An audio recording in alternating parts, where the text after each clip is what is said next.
Tampang pembunuh Pandra pegawai koperasi yang hilang saat tagih utang di Natar.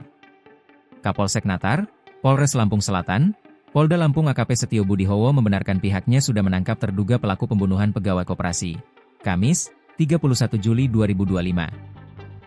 Ia menyebut pelaku dan perkara kasus sudah dilimpahkan ke Polda Lampung. Sudah kami limpahkan perkara dan tersangkanya ke Polda Lampung, ujarnya. Sebelumnya, beredar unggahan di media sosial terkait penangkapan terduga pelaku pembunuhan yang menewaskan pegawai koperasi Pandra Apriliadi, 24.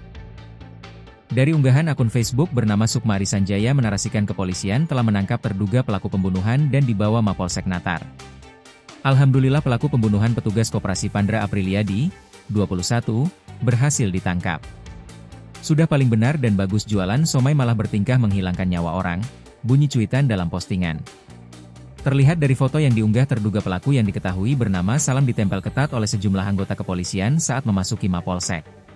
Sebelumnya, warga digegerkan penemuan sesosok jenazah mengambang di sungai yang berada di Dusun Sukarame, Desa Haduyang, Kecamatan Natar, Lampung Selatan, Kamis, 31 Juli 2025. Jenazah tersebut terapung dengan tangan terlipat di perutnya.